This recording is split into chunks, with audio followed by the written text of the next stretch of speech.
నందుకు మనుగూరులో ముఖ్యంగా మీ అందరిని నేను అభినందిస్తా ఉన్నాను. అయితే ఈ రోజున్న పరిస్థితి సరిగ్గా 21 నెలలు, మరి దాదాపు ఇంకో 2 రోజులు అయితే ఇంకో 7వ తారీఖు వచ్చిందంటే ఈ ప్రభుత్వం వచ్చి 21 నెలలు దాటి 22 నెలల్లోకి అడుగు పెడుతుంది. ఏం జరిగింది అని ఒకసారి ఆలోచించుకుంటే 21-22 నెలల్లో తెలంగాణలో ఒకటి మాత్రం స్పష్టంగా కనబడతా ఉన్నది. మీరు ఇవాళ ఏ మనిషినైనా అడగండి, తెలంగాణలో ఫలానా వర్గం అని కానీ, ఫలానా కులం అని కానీ, ఫలానా మతం అని కానీ లేదు, ఫలానా వృత్తి అని కూడా లేదు. ఏ ఒక్కరిని మీరు తట్టి అడిగినా ఎట్లా ఉంది ప్రభుత్వం అని అడిగితే అందరూ స్ట్రెయిట్గా ఒక్కటే మాట చెప్తున్నారు, అప్పుడే బాగుంది, ఆనాడు కేసీఆర్ గారు ఉన్నప్పుడే బాగుండేది, ఈ ప్రభుత్వం వచ్చినాక అంత అగమ్యగోచరంగా ఉంది అనే మాట ఇవాళ ప్రతి ఒక్క మనిషి నుండి కూడా వినబడతా ఉంది. ముఖ్యంగా నేను గమనిస్తా ఉన్నది రైతుల్లో. ఇప్పుడే నేను కాంతారావు గారిని అడుగుతా ఉన్నా, అన్న మరి కొత్తగూడెం జిల్లాలో యూరియా సమస్య ఎట్లా ఉంది, యూరియా ఉందా, సమస్య లేదా అంటే భయంకరంగా ఉందన్న, యూరియా సమస్య కాదు, సంక్షోభం, అది ఆ స్థాయిలో భయంకరంగా ఉంది, రాష్ట్ర వ్యాప్తంగా ఉన్నట్టే మా దగ్గర కూడా తీవ్రంగా రాత్రికే వచ్చి లైన్లు కడుతున్నారు, ఉదయం 3 గంటలకు వస్తున్నారు, చివరికి కొంతమంది అక్కడనే పడుకుంటున్నారు. ఆ పరిస్థితి వచ్చింది. ఎన్నికలకు ముందేమో హామీల జాతర, ఎన్నికల తర్వాత ఏమో చెప్పుల జాతర అన్నట్టుగా ఇవాళ ఏ పిఎస్సిఎస్ కేంద్రం దగ్గర పోయినా, ఏ సొసైటీ కేంద్రం కాడికి పోయినా చెప్పులు వరుసలో భయంకరం కనబడతా ఉన్నాయి. కానీ ఒక్క మాటకు మాత్రం మనం ఒప్పుకోవాలని చెప్తున్నాడు ఇప్పుడే కాంతారావు గారు. ఏంది అదంటే, అన్నాడు రేవంత్ రెడ్డి గారు నిజాయితీగా ముందే చెప్పాడన్నా, ఆనాటి రోజులు తిరిగి తెస్తానన్నాడు, నిజంగానే తెచ్చాడు. ఆనాడు కాంగ్రెస్ పాలనలో ఏ రోజులైతే ఉండేదో ఆ రోజులు మళ్ళీ తెచ్చాడు. మళ్ళీ కరెంట్ సరిగ్గా రావట్లేదు, మళ్ళీ మోటార్లు కాలిపోతున్నాయి, మళ్ళీ ట్రాన్స్ఫార్మర్లు వెళ్ళిపోతా ఉన్నాయి, మళ్ళీ రైతులు చెప్పుల జాతర పెట్టి పరిస్థితి వచ్చింది. వాస్తవంగా చెప్పాలంటే ఆయన నిజాయితీ గల మోసగాడన్నా రేవంత్ రెడ్డి గారు, నిజాయితీగా మోసం చేశాడు, చెప్పి మరీ చేశాడు. ప్రజలు ఆయన చెప్పాడు, ఎలక్షన్లకు ముందే చెప్పాడు, ఆయన కొత్తగా ఈరోజు చెప్తలేడు. రేవంత్ రెడ్డి గారు నిజాయితీగానే మోసం చేసిండు. ఆయన అన్నాడు, ప్రజలు మా చేతుల్లో మోసపోవాలనే కోరుకుంటారు. మీరు చూసే ఉంటారు ఆ వీడియో. మరి వాళ్ళు మోసం చేయాలంటే వాళ్ళకి మాట ఇవ్వాలి, మోసం చేయాలి, అదే మేము నేర్చుకున్నామని చెప్పాడు, చేశాడు. నిజానికి మనం ఆనాడు కొంత ఓవర్ కాన్ఫిడెంట్గా కూడా పోయాం. కేసీఆర్ గారు ఆయన ప్రభుత్వం చేసిన పని 10 ఏళ్ల పాటు బహుశా భారతదేశంలో 78 సంవత్సరాల్లో ఎక్కడా కూడా ఏ ప్రభుత్వం కూడా అంత తీవ్ర స్థాయిలో 10 ఏళ్లలో ఇంత అద్భుతమైన ఫలితాలు సాధించలేదు. మీకు 2 చెప్తాను నేను. ఒకటి, మన రాష్ట్రం రాకముందు గోదావరిలో, కృష్ణలో మన నీటికి సంబంధించి పెద్ద ఎత్తున పోరాటాలు జరిగినా ఎన్నడూ ప్రాజెక్టుల నిర్మాణం జరగలేదు. మన బీళ్ళకి గోదావరి నీళ్ళు రాలేదు, కృష్ణా నీళ్ళు రాలేదు. అదే కేసీఆర్ ప్రభుత్వం వచ్చిన తర్వాత ఏం జరిగిందో నాకంటే బాగా మీకే తెలుసు. 2014కి పూర్వం తెలంగాణ రాష్ట్రం, తెలంగాణ ప్రాంతం, ఆనాడు రాష్ట్రంగా లేదు కాబట్టి ప్రాంతం, భారతదేశంలో మన ర్యాంకు 2014లో 14వ ర్యాంకు. ఏది? వ్యవసాయ ఉత్పత్తుల్లో, వ్యవసాయ దిగుబడుల్లో, వ్యవసాయ ఉత్పత్తుల్లో, ముఖ్యంగా మన కాడ పండే వరిలో ఆనాడు మన ర్యాంకు 14. భారతదేశంలో 28 రాష్ట్రాలుంటే మనం సగంలో ఎక్కడో ఉన్నాం. అదే కేసీఆర్ గారి నాయకత్వంలో ఒకవైపు గోదావరిలో, మరొక వైపు కృష్ణానదిలో ప్రతి నీటి బొట్టును ఒడిసిపట్టి మీ ఖమ్మం జిల్లాలో సీతారామ అయితేనేమి, అట్లాగే మొత్తం ఉత్తర తెలంగాణలో గోదావరి నది మీద కాళేశ్వరం ప్రాజెక్ట్ అయితేనేమి, దక్షిణ తెలంగాణలో మరి పాలమూరు రంగారెడ్డి ఎత్తిపోతల పథకం అయితేనేమి, ఇట్లా ఒక్కొక్క నీటి బొట్టును ఒడిసిపట్టి మరి ఎట్లా మన వీళ్లకు మళ్లించాలని ఒక తపనతో చేసిన పని వల్ల మనం 14వ స్థానం నుంచి నంబర్ 1 స్థానానికి 2022వ సంవత్సరంలో నుంచి చేరుకున్నాం. ఇది సామాన్యమైన ఫీట్ కాదు, ఏదో డైలాగులతోనో ఊగదంపుడు ఉపన్యాసాలతోనో అయిపోయే పని కాదు. మీకు అర్థం కావడానికి చెప్తా ఉన్నా. తెలంగాణలో జరిగిన ఎఫర్ట్ ఏంటి అంటే, కేసీఆర్ నాయకత్వంలో తెలంగాణ భూభాగం కనుక మీరు ఒకసారి అధ్యయనం చేస్తే ఎట్లా ఉంటుందంటే, ఎందుకంటే మీరంతా ఆలోచన పరులు, 10 మందికి చెప్పగలిగిన శక్తి ఉన్నవాళ్ళు, ముఖ్యంగా కార్మిక సంఘాల్లో విస్తృతంగా పనిచేసేవాళ్ళు కాబట్టి మీకు ధారణా శక్తి కూడా ఎక్కువ ఉంటుంది. అందుకే నేను చెప్పే ప్రయత్నం చేస్తా ఉన్నాను. తెలంగాణ భూభాగం ఎట్లా ఉంటుంది అంటే, మనకు సామాన్యుడి భాషలో అర్థం కావాలి అంటే, ఇట్లా ఒక గుడిసె తరహాలో ఉంటుంది తెలంగాణ భూభాగం. ఒక గుడిసెలాగా ఈ షేప్లో ఉంటుంది. ఒక వరుస నుంచి గోదావరి, ఒక వరుస నుంచి కృష్ణ, 2 పారుతూ ఉంటాయి. గోదావరి మనకు సముద్ర మట్టానికి దాదాపు ఒక దగ్గర 80, ఒక దగ్గర 90, ఒక దగ్గర 100, ఒక దగ్గర 120 ఆ స్థాయిలో, ఆ మీటర్లలో ప్రవహిస్తుంది. ఇంకోవైపు కృష్ణ కూడా 110, 120, 130, 140 ఆ స్థాయిలో ప్రవహిస్తుంది. ఇప్పుడు మనం ఎక్కడైతే కూర్చున్నామో గజ్వేల్, ఇది దాదాపు 600 మీటర్ల పైన ఉంటుంది. ఈ ప్లేస్ 600 మీటర్లు. పక్కనే మీరు వచ్చినప్పుడు కొండపోచమ్మ సాగర్ అనే రిజర్వాయర్ చూసింటారు, అది 618 మీటర్ల మీద ఉంటుంది ఆ రిజర్వాయర్. అట్లాగే హైదరాబాద్ మహానగరం 535 మీటర్ల మీద ఉంటుంది. కిందికి పోతే మిడ్ మానేర్ అనేది 350 మీటర్ల మీద ఉంటుంది. ఎందుకు చెప్తా ఉన్నా ఇదంతా అంటే ఇప్పుడు మీరందరికీ వ్యవసాయం పట్ల కనుక అభిరుచి ఉన్నా, వ్యవసాయం పట్ల కనీసం అవగాహన ఉన్నా మీకు తెలుసు. ఒక రైతు తన పొలంలో బోర్వెల్ వేస్తే బోరుకు మరి గ్రౌండ్ వాటర్ లాగాలి, భూమి అడుగులో ఉన్న నీళ్ళని పైకి లాగాలి అంటే బోరింగ్ వేసి, పైపింగ్ వేసి, కేసింగ్ వేసి మొత్తానికి మోటార్ పెట్టి నీళ్లు గుంజాలి. 3 HP మోటారో 5 HP మోటారో ఇంకా పెద్ద మోటారో పెట్టి మొత్తానికి నీళ్లు లాగుతాం పైకి. అట్లాగే కేసీఆర్ గారు చేసిన ప్రయత్నం ఏంటి అంటే తెలంగాణలో గోదావరిలో సమృద్ధిగా నీళ్లు ఎక్కడ దొరుకుతాయి అధ్యయనం చేసి మేడిగడ్డ అనే ప్రాంతంలో కాళేశ్వరం దగ్గర అక్కడైతే 365 రోజులు నీళ్లు ఉంటాయి. తెలంగాణలో కరువు వచ్చినా ఇంకేం వచ్చినా అక్కడ మాత్రం నీళ్లు ఎప్పటికీ ఉంటాయనే ఆలోచనతో మేడిగడ్డ నుంచి అక్కడ 80 మీటర్లు గోదావరి ప్రవాహం, ఇక్కడ మనం కూర్చున్న కాడ 600 మీటర్లు, అక్కడి నుంచి నీళ్లు ఒడిసి పట్టి రోజుకి ఎన్ని నీళ్లు తెలుసా? మీరు హైదరాబాద్ చూసే ఉంటారు కదా, అందరూ ట్యాంక్ బండ్ చూసినారా? హుస్సేన్ సాగర్ ఉంది కదా, Hussain Sagar 1 TMC, Hussain Sagar capacity 1 TMC మొత్తం ఫుల్గా ఉంటాయి. ఈరోజు కేసీఆర్ గారు చేసిన కాళేశ్వరం ప్రాజెక్టు వల్ల జరిగింది ఏమంటే మేడిగడ్డ దగ్గర 80 మీటర్ల స్థాయి నుంచి 618 మీటర్లు ఉన్న కొండపోచమ్మ కాడికి రోజుకు 2 హుస్సేన్ సాగర్లు, ఒకటి కాదు 2 TMCల నీళ్లను తీసుకొచ్చే అద్భుతమైన ప్రాజెక్టు కాళేశ్వరం ప్రాజెక్టు. ఒక రైతు బావిలో మన పొలంలో బోర్వెల్ వేస్తే ఎట్లయితే నీళ్లు పైకి లాగుతామో మోటార్ పెట్టి, అట్లాగే మరి రోజుకు 2 హుస్సేన్ సాగర్లో బట్టి నీళ్లు పైకి తోడాలంటే ఒక బకెటేసి లాగలేం కదా. పెద్ద బాహుబలి మోటార్లు పెట్టి 140 మెగావాట్ల మోటార్ ఒక్కొక్కటి, అట్లాంటి 21 పంప్ హౌజ్లు, 19 సబ్స్టేషన్లు ఉన్నాయి కాళేశ్వరం సిస్టంలో. దానివల్ల అక్కడ గోదావరి 80 మీటర్ల నుంచి తీసుకొని ఒక్కొక్క స్టేజ్ ఎక్కిస్తూ మధ్యలో 300 మీటర్ల కాడికి మిడ్మానర్ తెచ్చి అక్కడి నుంచి పైకి తెచ్చి అట్లా 15 రిజర్వాయర్లు, అట్లా 19 పంప్ హౌజ్లు, 21 సబ్స్టేషన్లు, 100 కిలోమీటర్ల గ్రావిటీ మన సొరంగ మార్గాలు, 1000 కిలోమీటర్ల గ్రావిటీ ఛానల్స్, ఇవన్నిటి సమాహారం కాళేశ్వరం. 3 బ్యారేజీలు, ఇవన్నిటి సమాహారం కాళేశ్వరం. అట్లాంటి ప్రాజెక్టు కాళేశ్వరం ప్రపంచంలోనే అతి పెద్ద లిఫ్ట్ ఇరిగేషన్ ప్రాజెక్ట్ ఎక్కడ? ప్రపంచంలో, భారతదేశంలో కాదు. ఎక్కడ ఉంది అంటే మన తెలంగాణలో ఉంది, దాని పేరు కాళేశ్వరం. ఇవాళ కేసీఆర్ గారు చేసిన బృహత్ ప్రయత్నం వల్ల, భగీరథ సంకల్పం వల్ల మరి అప్పుడెప్పుడో శివుడు గంగను భూమి నుంచి దివికి దింపారంటారు, ఇది ఆకాశం నుంచి కిందికి తీసుకొచ్చారంటారు. కానీ కేసీఆర్ గారు చేసింది ఏం తెలుసా? కింది నుంచి మీదికి తీసుకొచ్చి ఇవాళ 80 మీటర్ల నుంచి 618 మీటర్లకు తెచ్చితే దానివల్ల ఏం జరిగింది? ఒక రైతుల పొలాలకు నీళ్లు మాత్రమే కాదు, మార్గ మధ్యంలో ఉండే అన్ని గ్రామాలు, అన్ని పట్టణాలకి మంచినీళ్లు.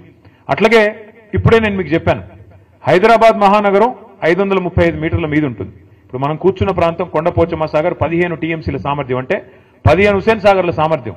కొద్దిగా కిందికి పోతే మల్లన్న సాగర్ 50 TMCల సామర్థ్యం, అంటే 50 హుస్సేన్ సాగర్లతో సమానం.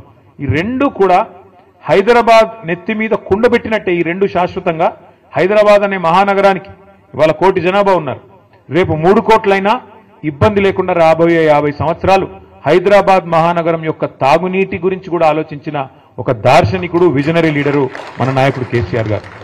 తాగునీరు, సాగునీరు, మార్గమధ్యంలో ఉండే ఇండస్ట్రీలకు నీళ్లు, ఇన్ని రకాలుగా ఆలోచన చేసి ఆ గోదావరిలోని ప్రతి నీటి బొట్టును ఒడిసిపట్టి నీళ్లు తీసుకొస్తే ఇవాళ ఆ కేసీఆర్ గారి మీద CBI కేసు.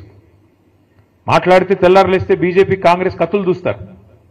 రాహుల్ గాంధీ గారు ఏమంటారు? CBI అనేది మోడీ గారు జేబు సంస్థ అంటాడు. మరి ఇక్కడ రేవంత్ రెడ్డి గారు ఏమంటున్నారు? కాదు CBI చాలా మంచి సంస్థ, వాళ్ళకే ఇస్తానని చెప్పి దేశమంతా కాంగ్రెస్ పార్టీ దుమ్మెత్తిపోస్తుంటే CBI, ED, IT మీద ఇక్కడ ఉన్న రేవంత్ రెడ్డి గారు మాత్రం లేదు CBI చాలా అద్భుతమైన సంస్థ, చాలా గొప్ప సంస్థ, వాళ్ళకే ఇస్తానని చెప్పి ఇస్తే ఏం అర్థం చేసుకోవాలి మనం? దీని వెనుక ఉన్న రాజకీయం ఎట్లా అర్థం చేసుకోవాలి మనం? ఇందాక జగదీష్ రెడ్డి గారు చెప్పింది అక్షర సత్యం. ఇవాళ తెలంగాణ పచ్చబడుతుంటే కొంతమంది కళ్ళు ఎర్రబడుతున్నాయి, నచ్చట్లేదు వాళ్ళకి, వాళ్ళ కడుపులో ఎక్కడో దేవినట్టు అవుతున్నది. ఎందుకంటే తెలంగాణ బాగుపడుతుంటే, కేసీఆర్ గారి నాయకత్వాన్ని ప్రజలు ఆమోదిస్తుంటే, ప్రజలు అనుక్షణం గుర్తు చేసుకుంటుంటే వాళ్ళకి నచ్చట్లేదు.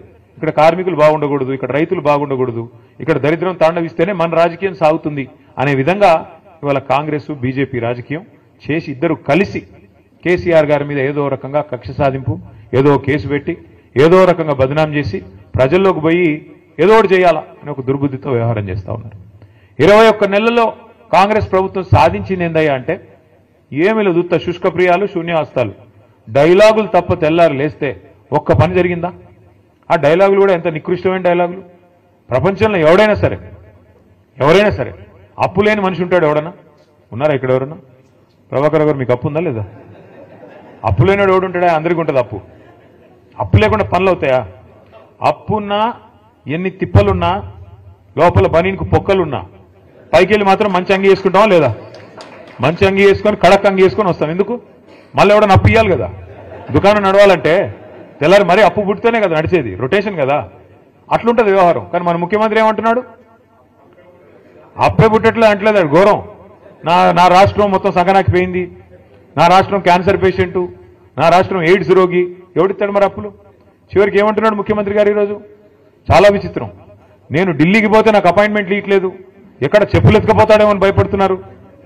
ఎవడన్నా ముఖ్యమంత్రి మాట్లాడతాడా? నాకు అర్థం కాదు ఇంత దారుణంగా. ఇంకా నికృష్టం ఏంటంటే ఆయన అంటాడు, నీ గుడ్లు వీకి గోటిలాడతా, నీ పేగులు మెడలేసుకుంటా. ఇది ముఖ్యమంత్రి మాట్లాడాల్సిన మాటల. పేగులు మెడలేసుకోవడం ఏంది? బోటి కొట్టేటోడు వేసుకుంటాడు పేగులు మెడలు. నువ్వెందుకు? నాకు అర్థం కాదు. ఈయనే ముఖ్యమంత్రి లంకె బిందెలు ఉన్నాయనుకుని వచ్చినా. నేను చాలా మంది ముఖ్యమంత్రులు చూసాం మేము అందరం కూడా. రాజశేఖర రెడ్డి గారు, చంద్రబాబు నాయుడు గారు, ఎన్టీ రామారావు గారు, కిరణ్ కుమార్ రెడ్డి గారు, రోసయ్య గారు, చాలా మందిని చూసినాం. ఇట్లాంటి ముఖ్యమంత్రిని మాత్రం ఎవరిని చూడలేదు. కేసీఆర్ గారు ఒకరు కాదు, ఇంతమంది ముఖ్యమంత్రులను చూస్తే ఈరోజు ఇంత విచిత్రమైన ముఖ్యమంత్రి. ఇప్పుడు ఎన్నికల ముందు ఆయనే హామీ ఇచ్చాడు. నోటికొచ్చిన హామీలు ఒకటి ఇట్లా అట్లాగా 420 హామీలు. ఎవరికి ఏది అడిగితే అది ఇస్తా పో అన్నాడు. అర్రాస్ పాట లెక్కనే, వేలం పాటలాగా. ఏది? కేసీఆర్ 2000 ఇస్తుండా, నేను 4000 ఇస్తా. కేసీఆర్ ఒక ముసలమ్మకే ఇస్తున్నాడా, నేను ఇద్దరికి ఇస్తా. కేసీఆర్ ₹1,00,000 ఇస్తుండా, నేను తులం బంగారం ఇస్తా. కేసీఆర్ 10,000 ఇస్తుండా, నేను 15,000 ఇస్తా. కేసీఆర్ ఇంత ఇస్తే నేను ఇంత ఇస్తా. నోటికొచ్చినట్టు వాగి. అది కూడా ఏంటి, మళ్ళీ మీ జిల్లాలో ఉన్న ఉప ముఖ్యమంత్రి భట్టి గారు, ఆయన డైలాగులు బీభత్సమైన డైలాగులు. ఈ గ్యారంటీ కార్డు భద్రంగా పెట్టుకోండి, మేము వస్తానే ఉన్నాం, జాగ్రత్తగా దాచిపెట్టుకోండి, 100 రోజుల్లోనే చేసేస్తాం. 100 రోజుల్లో మీరు పెట్టుకుంటే వాళ్ళు వస్తారు, అధికారులు వస్తారు, తీసుకుంటారు, మీకు కావాల్సినవన్నీ మీ ఖజానాలో వేసేస్తారు, మొత్తం స్వర్గం అయిపోతుంది, భూతల స్వర్గం కాంగ్రెస్ నాయకత్వంలో. ఆ రోజు డైలాగులు. ఆ రోజు అడిగారు విలేకరులు, అయ్యా మరి మీరు చెప్తున్నాయన్నీ అమలు చేయాలంటే 4 స్టేట్ల బడ్జెట్ కావాలా, 4 దక్షిణాది రాష్ట్రాల బడ్జెట్ కావాలా, ఎట్లా చేస్తారా స్వామి అంటే, మా కాంగ్రెస్ పార్టీకి చాలా తెలివి ఉంది, మాది 100 సంవత్సరాల చరిత్ర, మావాడు ఒక్కొక్కడు 6 ఫీట్లు ఉన్నాడు, మాకు తెలివి లేదంటారా, బ్రహ్మాండంగా సంపద పెంచుతాం, మేము ఇది చేస్తాం అది చేస్తాం అని డైలాగులు. ఇవాళ ఏమైందా అంటే బీదర్పులు. ఏమని? కేసీఆర్ దివాలా చేయించాడు, అప్పులపాలైపోయింది రాష్ట్రం. నేను ఒక్కటే అడుగుతా ఉన్నా మిమ్మల్ని, కాంగ్రెస్ నాయకుల్ని కానీ మిమ్మల్ని కానీ ఆలోచించమని అడుగుతా ఉన్నా. కేసీఆర్ గారు ముఖ్యమంత్రిగా ఉన్నప్పుడు కరోనా మహమ్మారి మొత్తం ప్రపంచం అంతా వచ్చింది, మన దాంతోపాటు మనకు కూడా వచ్చింది. ఎవడో అనుకోలే మూతికి బట్టలు కట్టుకొని ఇంట్లో కూర్చుంటామని. కూర్చున్నాం, బతుకుంటే బల్సార్ తినొచ్చు అని చెప్పి ఎవరింట్లో వాళ్ళు నోరు మూసుకుని మొత్తం దాదాపు సంవత్సరంన్నర కూర్చున్నాం. దానివల్ల ఏమైంది? ₹1 ఆదాయం లేదు ప్రభుత్వానికి అన్నాడు, రూపాయి కూడా లేదు. ఎందుకంటే బయట పనులు జరుగుతూనే కదా ప్రభుత్వానికి ఆదాయం వచ్చేది. బొగ్గు కానీ నడిస్తే, అక్కడ బొగ్గు తవ్వితే, బొగ్గు బయటకు వస్తే, బొగ్గు అమ్మితే, అట్లే కదా ఆదాయం వచ్చేది. సింగరేణి సంస్థ కూడా దాని నుంచి వస్తుంది. అందులో మాకు కూడా ట్యాక్స్ రూపంలో గవర్నమెంట్ డబ్బులు వస్తాయి. ఒకడు సబ్బు కొనాలి, ఒకడు పప్పు కొనాలి, ఒకడు ఉప్పు కొనాలి, అవి కొంటేనే కదా ఆదాయం వచ్చేది. ఏదీ లేదు. మొత్తం సంవత్సరం పాటు ఎక్కడక్కడ తలుపులు బిడాయించుకొని ఇంట్లో ఉన్నారు. దానివల్ల ఏమైంది? ఆదాయం 0. కేసీఆర్ గారు ముఖ్యమంత్రిగా ఉన్నప్పుడు, ప్రభుత్వం ఉన్నప్పుడు ఆదాయం 0 అయినా రైతు బంధు ఆగిందా? పెన్షన్లు ఆగినాయా? కళ్యాణ లక్ష్మి ఆగిందా? షాదీ ముబారక్ ఆగిందా? పంటల కొనుగోలు ఆగినాయా? అంటే జీతాలు ఆగినాయా? కొద్దిగా ఆలస్యంగా పడ్డాయేమో, ఆగలేదు కదా. దమ్మున్న నాయకుడుంటే, దమ్మిడి లేకపోయినా సంక్షేమ పథకాలు ఆగవు. ప్రభుత్వం చిత్తశుద్ధి గల ప్రభుత్వం ఉంటే పనులు చేస్తారు తప్ప సాకులు వెతకదు. ఈ సన్నాసులు వీళ్ళకి పని చేయడం చేత కాదు, వాళ్ళ ప్రభుత్వం నడపడం చేత కాదు. ఎంతసేపు ఢిల్లీకి మూటలు పంపాలా, పదవులు కాపాడుకోవాలా తప్ప ఇంకో సోయి లేదు. ఏం చేయాలి మరి? తెల్లారులైతే కేసీఆర్ని తిట్టాలి. తిడితే చివరికి ఆఖరి పార్లమెంట్లో కూడా మన వాళ్ళ బీజేపీ ఎంపీఏ రఘునందన్ రావు అని బీజేపీ ఎంపీ ఉంటే ఆయన ప్రశ్న వేసినాడు పార్లమెంట్లో. ఏమని? అసలు తెలంగాణలో అప్పులు ఎంత అని కేంద్ర ప్రభుత్వాన్ని అడిగినాడు. కేంద్ర ప్రభుత్వం కుండబద్దలు కొట్టినట్టు చెప్పింది. మొత్తం లెక్కలు controller and auditor general, finance department వాళ్ళందరినీ అడిగి తీసుకొని కుండబద్దలు కొట్టినట్టు చెప్పింది. 10 ఏళ్లలో కేసీఆర్ ప్రభుత్వం చేసిన అప్పు, వదిలిపెట్టిపోయిన అప్పు 3.5 లక్షల కోట్లు. అందులో కేసీఆర్ గారు రాకంటే ముందే 72,000 ఉంది, ఆయన వచ్చినాక 2,80,000 కోట్ల అప్పు చేసినాడు. ఇది మాత్రమే అప్పు అంటూ మన కేంద్ర ప్రభుత్వం స్పష్టంగా పార్లమెంట్లో చెప్పింది. అయినా సిగ్గులేదు. కేంద్ర ప్రభుత్వం పార్లమెంట్లో చెప్పిన సిగ్గు ఎంత మాత్రం లేదు కాంగ్రెస్ వాళ్ళకి. ఒకడు 6 లక్షలు అంటాడు, ఇంకొకడు 7 లక్షలు అంటాడు, ఇంకోటి 8 లక్షలు. ఎవడికి నోటికి ఎంత వస్తే అంత, ఎంత ఎంత వస్తే ఎంత తోస్తే ఎక్కడ ఉంటే అక్కడ నోటికి ఎంత వస్తే అంత మాట్లాడుతూ ఉన్నారు. ఆధారం ఏంది, ప్రామాణికమైంది, పత్రం ఏంటంటే ఎవరి దగ్గర ఏం లేదు. నోటికి ఎంత వస్తే అంత మాట్లాడాలా, అదరగొట్టాలా, ఉపన్యాసాలు ఇవ్వాలా, మీడియాను మేనేజ్మెంట్ చేసుకోవాలా, ప్రజల్ని మోసం చేయాలా, మళ్ళీ ఇటుగా వ్యవహారం నడిపిస్తూ ఉండాలా. ఏం చేస్తున్నారు సక్సెస్ఫుల్గా వాళ్ళు? వాళ్ళ మీదికి రాకూడదు దృష్టి. అందుకే ఏం చేస్తున్నారు, 6 గ్యారంటీలు ఎవరు అడగొద్దు, సింగరేణిలో ఇచ్చిన హామీలు మీరు అడగొద్దు. ఏం చేయాలి మరి? ఏదో డైవర్షన్ గేమ్ ఆడాలి. ఓ రోజు కాళేశ్వరంలో కేసీఆర్ అరెస్ట్, సిబిఐ అని కొన్ని రోజులు టైంపాస్. ఫార్ములా ఈలో కేటీఆర్ అరెస్ట్, వేసుకోపోతున్నారు, ఇప్పుడు వేసుకోపోతున్నారు, ఇంకో గంటలు వేసుకోపోతారు. ఇక తర్వాత రెగ్యులేటరీ విద్యుత్ దానిలో జగదీష్ రెడ్డి అరెస్ట్. ఈ టైపులో రోజొక్క సొల్లు పురాణం తప్ప 22 నెలల్లో 21 నెలల్లో ఒక్క పని ప్రజలకు పనికొచ్చేది జరిగిందా ఎవరికన్నా? ఒక్క ఫ్రీ బస్సు, ఏమనంటే ఫ్రీ బస్సు, అది ఎంత గొప్పగా ఉందో నాకంటే బాగా మీకే తెలుసు. ఎన్నడూ చూడని దృశ్యాలు చూస్తున్నాం ఆ ఫ్రీ బస్సుల్లో. ఏందది అసలు? ఆ దృశ్యాలు ఏంది, కొట్టుకోవడం ఏంది? ఎన్నడూ ఇంకా మనం అది విమానాల్లో కూడా ఉండవు. అట్లాంటి ఫ్రీ విమానం పెడితే కూడా అట్లాంటివి ఉండాలి, ఆ టైప్లో కొట్టుకుంటున్నారు. అంటే ఇలాంటి తప్ప ఒక్కటంటే ఒక్కటి నిజంగా రాష్ట్రానికి దీర్ఘకాలికంగా మధ్యకాలికంగా పనికొచ్చే ఒక్క పని కూడా 21-22 నెలల్లో జరగలేదు. ఇంకా భవిష్యత్తులో జరుగుతుందనే విశ్వాసం అయితే నాకైతే లేదు. ఎందుకంటే తెల్లారులేస్తే వీళ్ళకి డబ్బులే యావ తప్ప, ఢిల్లీకి మూటలు పంపి ఎట్లా కాపాడుకోవాలనే యావ తప్ప, ఎట్లా కేసీఆర్ గారిని మన పార్టీని బదనాం చేయాలా, ఎట్లా ఇబ్బంది పెట్టాలన్న ఆలోచన తప్ప ఒక్కటంటే ఒక్కటి పని చేసి ప్రజలకు ఇచ్చిన హామీ నెరవేర్చాలన్న సోయి మాత్రం లేదు, ఇంకా రాదు కూడా నాకు తెలిసైతే.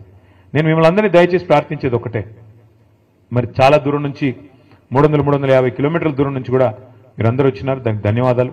కానీ మిమ్మల్ని ప్రార్థిస్తా ఉన్నా, మొదటి నుండి ఖమ్మం జిల్లాలో ఏంటో కానీ మనకు తెలియదు. 3 ఎలక్షన్లు కొట్లాడినాం మనం తెలంగాణ వచ్చినాక, 14లో, 18లో, 23లో. ప్రతిసారి మనకు ఒకటే సీట్ వస్తుంది. ఆ 1 అనే సంఖ్య దాటట్లేదు మనం ఎందుకో కానీ. అప్పుడు ఫస్ట్ టైం గెలిచినప్పుడు అప్పుడు ఏం గెలిచింది? కొత్తగూడెం మొదటిసారి, కొత్తగూడెం ఫస్ట్ టైం, తర్వాత ఖమ్మం, మళ్ళీ తర్వాత భద్రాచలం. ఈ 3 ఇంకా కొత్తగూడెం, ఖమ్మం, భద్రాచలం. నా రిక్వెస్ట్ మీ అందరితో, అంటే అటు కాదు, కాదు ఒకటే సరిపోదు మరి. ఈసారి మనుగురు ఇస్తాం అంటున్నాడు ఆయన. ఒక మనుగురు సరిపోదు స్వామి, 10 సీట్లు ఉన్నాయి ఉమ్మడి ఖమ్మం జిల్లాలో. ఇంకా చెప్తాను ఇంకా డీలిమిటేషన్ అయితే కొన్ని పెరుగుతాయి కావచ్చు. నేను మీ అందరితో ప్రార్థన, మీ అందరినీ రిక్వెస్ట్ చేసేది, మాకు కూడా ఏంటంటే 300 కిలోమీటర్ల దూరం కదా అని కొద్దిగా తక్కువ, రాకపోక తక్కువ. ఈ దగ్గరుండే కాడ ఎక్కువ తిరుగుతాం, దూరం కాబట్టి అప్పుడప్పుడు మా అన్న పిలిస్తే చుట్టపు చూపుగా వచ్చేది పోయేది, లేకపోతే తక్కువ. కానీ మీరంతా చైతన్యవంతమైన ప్రాంతం. నేను ఎట్లాగో 10-11 తారీఖు వస్తున్నాను, భద్రాచలం తర్వాత కొత్తగూడెం నేను వస్తున్నాను. కానీ మీ అందరితో రిక్వెస్ట్ ఏంటంటే దయచేసి సింగరేణిలో ఉండే మేధావులు, ఆలోచన పరులు, విద్యావంతులు, మీ బాధ్యత కేవలం సంఘం కాడికే కాదు, మీ బాధ్యత కేవలం మీ టీబీజీకేసుకో లేకపోతే మీ సంస్థ కాడికో కాదు. మీ బాధ్యత దయచేసి మీరు భుజాన వేసుకొని పార్టీని రేపటి రోజున ఇల్లందు కావచ్చు, పెనపాక కావచ్చు, కొత్తగూడెం కావచ్చు, ఎక్కడెక్కడైతే మీకు బలగం బంధుత్వాలు లేదా ఫ్రెండ్స్ ఉంటారో అన్ని చోట్ల కూడా దయచేసి మోటివేట్ చేయాల్సిన బాధ్యత, వీళ్ళు చేసిన మోసాన్ని చెప్పాల్సిన బాధ్యత, ముఖ్యంగా బీజేపీ రూపంలో కూడా మనకు వస్తున్న ముప్పు గురించి కూడా చెప్పాల్సిన బాధ్యత కూడా మన మీదనే ఉన్నది. మనం తప్పకుండా ఈ రాష్ట్రాన్ని కాపాడుకోవాల్సిన బాధ్యత మన మీదే ఉంది. ఎందుకంటే ఒక కేసీఆర్ గారికి తెలంగాణ మీద ఉండే ప్రేమ, ఒక కేసీఆర్ గారికి తెలంగాణ మీద ఉండే మమకారం ఎన్నటికైనా కాంగ్రెస్ కానీ అదేవిధంగా బీజేపీ కానీ ఉంటుందా ఒకసారి మీరు ఆలోచించాలని చెప్పి నేను కోరుతా ఉన్నా. ఎందుకంటే తెలంగాణ అనేది ఆయన సావు నోట్లో తలబెట్టి తెచ్చిన రాష్ట్రం. అన్ని రాష్ట్రాలకి ముఖ్యమంత్రులు ఉంటారు, నాయకులు ఉంటారు. కానీ ఇక్కడ రాష్ట్రాన్ని తెచ్చిన వ్యక్తే ముఖ్యమంత్రిగా నిన్నటిదాకా నడిపిన రాష్ట్రం మన రాష్ట్రం, మన ప్రత్యేకత అది. నా ప్రార్థన మీతో దయచేసి ఈసారి మాత్రం గట్టిగా పట్టుబట్టాలి. అది లోకల్ బాడీ ఎలక్షన్ అయితేనేమి, పంచాయతీ ఎలక్షన్ అయినా, గల్లీ ఎలక్షన్ అయినా లేదా ఢిల్లీ ఎలక్షన్ అయినా, ఏదైనా సరే ఈసారి మాత్రం ఎగరాల్సింది గులాబీ జెండానే. ఏదైనా సరే ఈసారి మాత్రం ఎగరాల్సింది మన కారు గుర్తే, మన నాయకుడు కేసీఆర్ గారి నాయకత్వంలో ముందుకు పోవాలి. దానికి మనం చిన్న ఇష్యూస్ ఉంటాయి, సంఘంలో ఉంటాయి, సంస్థలో ఉంటాయి, ఇంకోటి ఉంటాయి. వాటిని పక్కన పెట్టాలి. పొరపచ్చాలు లేకుండా మన నాయకుడు తిరిగి మళ్ళీ ముఖ్యమంత్రిగా తెలంగాణలో బాధ్యతలు చేపట్టాలనే లక్ష్యంతో తెలంగాణ ప్రజల కోసం, ఆయన కోసం కాదు, ఆయన ఆల్రెడీ 10 ఏళ్ళు చేశారు ముఖ్యమంత్రి, ఆయనకి ఏం కొత్త పదవి కాదు. కానీ ఈ రాష్ట్రం మళ్ళీ గాడిన పడాలి అంటే తప్పకుండా ప్రజలు గుర్తు చేసుకుంటున్నారు. ఈరోజు మీరు ఎవరినైనా చూడండి, మీరు చూస్తూ ఉంటారు కదా వీడియోలు, ఎక్కడ పోయినా గుర్తు చేసుకుంటున్నారు. ఎందుకు అంటే దానికి కూడా కారణం ఉంది. ఎప్పుడైనా పెద్దలు చెప్తారు, మన మధ్యన ఒక పెద్ద ఆయన ఉంటే ఆ వాల్యూ మనకు అర్థం కాదు, విలువ తెలవదు. ఆయన ఆ పొజిషన్లో లేనప్పుడే తెలుస్తుంది. ఎప్పుడైనా సరే చీకటిని చూస్తేనే వెలుగు విలువ తెలుస్తుంది, గాడిదని చూస్తేనే గుర్రం విలువ కూడా తెలుస్తుంది. ఇవాళ గాడిదలు ఎవరైతే ఉన్నారో, నేను చెప్పను ఏ గాడిద అంటే మళ్ళీ అదో కథ, వాళ్ళని చూసిన తర్వాత ఇవాళ కేసీఆర్ గారి విలువ ప్రస్ఫుటంగా తెలుస్తున్నది ప్రజలకి. అయ్యో ఎంత తప్పు జరిగింది, అయ్యో ఎంత తప్పు. రైతులైతే నేను చూస్తా ఉన్నా, కొంతమంది వీడియోలు చూస్తా ఉన్నాను నేను, తమ చెప్పు తీసుకొని తాము కొట్టుకుంటున్నారు. మేము తప్పు చేశాము, కాంగ్రెస్ కోటేసి మోసపోయాము, రుణమాఫీ అంటే మోసపోయాము, రైతు బంధు పెంచుతామంటే వీళ్ళు ఏది చేయరు, వీళ్ళ వల్ల కాదు, ఇంకా ఉన్నదే పొడగొడుతున్నారు వీళ్ళు అని చెప్పి బాధపడతా ఉన్నారు. మరి అట్లా ఉండే రైతులు కానీ, కార్మికులు కానీ, మహిళలు 1,67,00,000 మందికి మాటిచ్చినారు, మీకు నెలకు 2,500 ఇస్తామని. వీళ్ళు ఇస్తారా? తులం బంగారం అన్నారు. నేను చెప్పాను ముందే, బంగారం కాదు, వీళ్ళు ఇనుము కూడా ఇవ్వరు. ఇది ఇనుము ఏమైనా ఉంటే ఉల్టా ఎత్తుకపోయే బ్యాచ్ తప్ప ఇచ్చే బ్యాచ్ కాదు అది. అలీబాబా 45 దొంగల్లాగా వీళ్ళు మామూలు వాళ్ళు కాదు, ఇది దండుపాలెం బ్యాచ్ ఇది. ఆ బ్యాచ్ వీళ్ళు బంగారం ఇచ్చే బ్యాచ్ అసలే కాదు. మహిళల్ని కూడా అట్లా బుట్టలు వేసుకున్నారు, వాళ్ళని కూడా మోసం చేశారు. కాబట్టి ఒక్కొక్కరిని మనం చైతన్యవంతులు చేసి ఒక్కొక్క వర్గాన్ని దగ్గర తీసుకొని జాగ్రత్తగా ఒక్కొక్కటిగా ఇంకా మనకు టైం ఉంది, మనకేం తొందర లేదు, మనకేం ఇప్పటికిప్పుడు ఉరుకులు పెట్టాల్సిన అవసరం లేదు, టైం ఉంది. కానీ నిజంగా కూడా గొప్పగా అనిపించింది ప్రభాకర్ రావు గారు చెప్తుంటే, ఒక అధికార పార్టీని వదిలిపెట్టి ఇంకా 3 ఏళ్ళు సమయం ఉండగా లేదు ఆ పార్టీ మాకు వద్దు, మాకు మా మాతృ సంస్థ బీఆర్ఎస్ అంటేనే మమకారం, కేసీఆర్ గారు అంటేనే మమకారం అంటూ 350 కిలోమీటర్ల దూరం మరి దాదాపు ఉదయం 3 గంటలకు లేచి బయలుదేరి వచ్చిన మీ అందరికీ కూడా శిరస్సు వంచి హృదయపూర్వకంగా సుస్వాగతం తెలియజేస్తూ, ముందుగా అందరం కూడా కండువాలు కప్పుకుందాం. కానీ కొద్దిగా ఒక పద్ధతిలో ఒకవైపు నుంచి ఒకవైపు పోయేటట్టు కండువాలు కప్పుకుందాం. ఒక్క నిమిషం మాట్లాడదాం చేద్దాం. ముందైతే మనం ఫోటోలు దిగి ఆ తర్వాత మీరు అన్నదాన్ని చేసుకుందాం. పేరున మళ్ళీ ఒకసారి మీ అందరికి నమస్కారం. జై తెలంగాణ, జై కేసీఆర్. ఒక పని చేద్దాం, ఒకవైపు నుంచి ఇటువైపు నుంచి రండి, ఇటువైపు నుంచి వెళ్దాం. Thank you.